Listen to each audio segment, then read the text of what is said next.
Good morning student. बेटा 10th class SST class आपका, और एसएसटी में आपका चल रहा है बेटा हिस्ट्री पोर्शन, इतिहास, और आपका सेकंड चैप्टर है 10th बी में इतिहास का।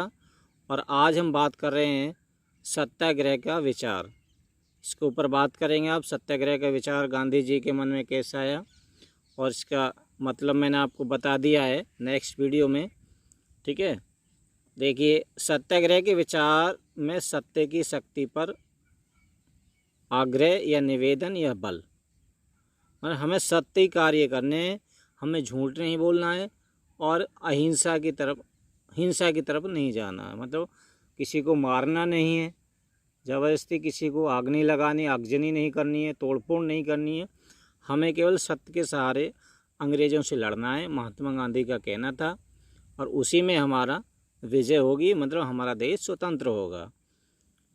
सत्य की खोज पर जोर दिया जाता है। ठीक है, इसका अर्थ यह है कि अगर आपका उद्देश्य सच्चा है, यदि आप सही में धर्म के मार्ग पर चल के और आप सत्य के लिए लड़ रहे हैं, तो यदि आपका संघर्ष अन्याय के खिलाफ है और आप जो अन्याय कर रहा है उसके खिलाफ आप लड़ रहे हैं सच्चाई से, और सच्चाई आपका उद्देश्य है, तो उत्पीड़न से मुकाबला करने के लिए आपको किसी शारीरिक बल की आवश्यकता नहीं है। आप सत्य के रास्ते पर चलते रहिए और वहीं आपकी विजय हो जाएगी। इनका कहने का मतलब ये है। ठीक है, आपको बलपूर्वक नहीं करना है, किसी को मारना नहीं है। ठीक है, ये सत्याग्रह का मतलब है, विचार है। प्रतिशोध की भावना या अस्पृश्यता का सहारा लिए बिना सत्याग्रही के बल अहिंसा के सहारे भी अपने संघर्ष में सफल हो सकता है। यदि हम कोई भी संघर्ष ना करें, किसी को टॉलरेंट ना करें, किसी को सताएं नहीं, असहिष्णुता ना करें किसी की, तो हम अगर सत्य के और अहिंसा के सहारे हम अपना संघर्ष कर रहे हैं, अपना टारगेट प्राप्त कर रहे हैं, तो हम सफल हो सकते हैं, है नहीं। इसके लिए दमनकारी शत्रु की चेतना को झकझोर देने होगा। यदि हम हमारा प्रयास ऐसा हो कि हमारा जो शत्रु है उसको झकझोर दिया जाए, हम अपने मतलब टारगेट पर, अपनी सच्चाई पर अड़े रहें, उससे क्या होगा, उसका झकझोर जाएगी, शत्रु का जो झकझोर जाएगा। आगे बात करते हैं नेक्स्ट।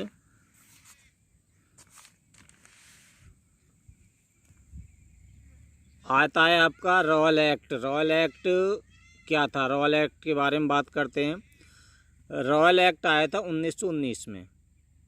1918 तक मैंने पढ़ा दिया। 1919 में एक रॉयल एक्ट आया था। वो क्या था, अंग्रेजी सरकार ने एक कानून पास किया जिसका नाम था रॉयल एक्ट। एक कानून बनाया उन्होंने, और कानून बनाकर भारत के लिए, न कि इंग्लैंड के लिए। और इस कानून के जरिए सरकार को राजनीतिक गतिविधियों को कुचलने और राजनीतिक कैदियों को 2 साल तक बिना मुकदमा चलाए जेल में बंद करने का अधिकार मिल गया था। रॉयल एक्ट, देखो रॉयल एक्ट आया क्यों। रॉयल एक्ट आया था, एक नियम बनाया, एक आयोग बनाया, और उसमें क्या किया, उसको भारत घेर दिया, भारत के लिए भेज दिया। उसका ये था कि कोई भी राजनीतिक नेता है बड़ा, बिना किसी मुकदमे के, बिना किसी वारंट के, उसे पकड़ करके जेल में 2 साल के लिए डाला जा सकता है। किसी भी भारतीय को मतलब पकड़ करके जेल में 2 साल के लिए बिना वजह ही, बिना मुकदमे की जेल में डाला सकता है। इससे पुलिस को यह अधिकार मिल गया, इसी को रॉयल एक्ट कहा गया। और पुलिस जिसे चाहे उसे जेल में बंद कर देती थी। तो ये था आपका रॉयल एक्ट। कैदियों को 2 साल तक मुकदमा चलाया तक बिना चलाए वो जेल में बंद रखने का अधिकार मिल गया पुलिस को। अब महात्मा गांधी ने क्या किया, महात्मा गांधी जी ने ऐसे अन्यायपूर्ण कानून के खिलाफ अहिंसा ढंग से नागरिक अवज्ञान आंदोलन चाहते थे। अब गांधी जी ने एक अवज्ञान आंदोलन चला दिया। अवज्ञान का मतलब होता है हम किसी की आज्ञा नहीं मानने या उसकी कहना नहीं मानने। जैसे गवर्नमेंट कह रही है मास्क लगाओ, तो हम तो नहीं लगा रहे मास्क, तो ये क्या होगा, अवज्ञान आंदोलन हो गया हमारा। हम गवर्नमेंट का कहना नहीं मानने। ऐसे ही गांधी जी ने कहा भाई इनका कहना ही मत मानो, ये कहें जेल के लिए तो जाओ मत, सीधी सी बात है।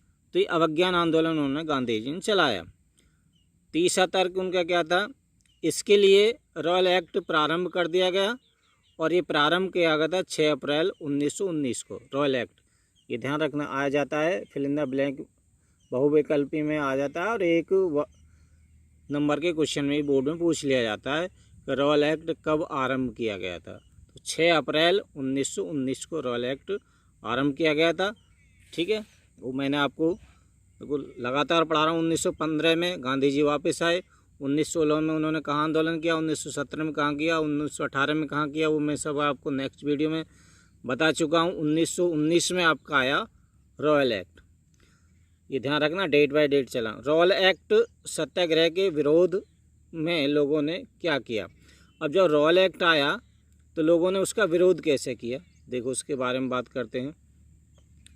पहला, लोगों में अपनी दुकानें बंद कर दी, लोगों ने अपनी दुकान बंद कर दी रॉयल एक्ट के विरोध में। रैली जुलूसों का आयोजन किया गया, बहुत सारी रैलियां देश में, देश के कोने कोने में रैलियां की गई। नेताओं ने अपने जहां जिसका अधिकार दिया गया, जहां जो नेता थे उन्होंने सभी देशवासियों को इकट्ठा किया, रैलियां निकाली उसके विरोध में, रॉयल एक्ट के विरोध में। और सभी लोग हड़ताल पर चले गए, सभी लोगों ने हड़ताल कर दी, कोई भी काम हम नहीं करेंगे, चाहे गवर्नमेंट का या कोई भी गवर्नमेंट अधिकारी है, सबको काम उन्होंने बंद कर दिए अपने। तो ये रॉयल एक्ट था, ये इस तरह से उन्होंने क्या। ठीक है, एक अमृतसर में बहुत सारे स्थानीय नेताओं को हिरासत में ले लिया गया था। जब हड़तालें हो गई तो अमृतसर में बहुत सारे नेताओं को पुलिस ने पकड़ लिया गया। गांधी जी के दिल्ली में प्रवेश करने पर पाबंदी लगा दी गई। सरकार ने क्या किया, जब हड़तालें होने लगीं, जुलूस होने के लगे, तो बहुत सारे अमृतसर में लोगों को पकड़ लिया पुलिस ने। गांधी जी को दिल्ली आने पर प्रतिबंध लगा दिया, गांधी जी को दिल्ली में एंट्री नहीं मिलेगी। 10 अप्रैल 1919 को, देखो 6 अप्रैल 1919 को तो रॉयल एक्ट आया हमारा, 6 अप्रैल 1919 को आया। अब 10 अप्रैल को क्या होता है, 4 दिन बाद ही 19 को पुलिस ने अमृतसर में एक शांतिपूर्ण जुलूस पर गोली चार्ज कर दी। और गोली चार्ज कर दी तो उसमें बहुत सारे लोग मारे गए, बहुत सारे लोग उसमें शामिल थे रैली में। जो जुलूस हो रहा था शांतिपूर्ण ढंग से हो रहा था उसमें, और लोग अंग्रेज़ों ने आकर के उस पर गोली चला दी, तो बहुत सारे लोग उसमें मारे गए। इसके बारे में लंबी घटनाएं नेक्स्ट वीडियो में बात करेंगे। ये बेटा नोट्स हैं आपके, जो भी मैंने आज कराए आपको, और ये साथ के साथ आप करते रहना है, और साथ के साथ करते हुए इन्हें अपनी नोटबुक भी तैयार करते रहिए। जैसे स्कूल खुलेगा आपकी नोटबुक आपसे चेक कराई जाएंगी तुरंत। ठीक है।